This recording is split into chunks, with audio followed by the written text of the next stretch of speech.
Hvordan bruger man SuperDuper-appen?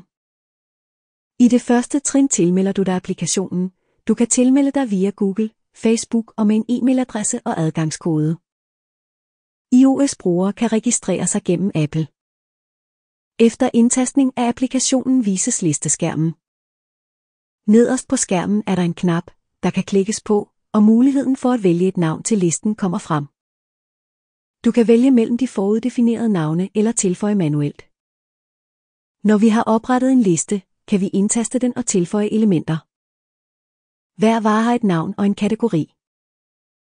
Du kan markere en vare, ændre mængden, slette varen og redigere navnet på varen og kategorien.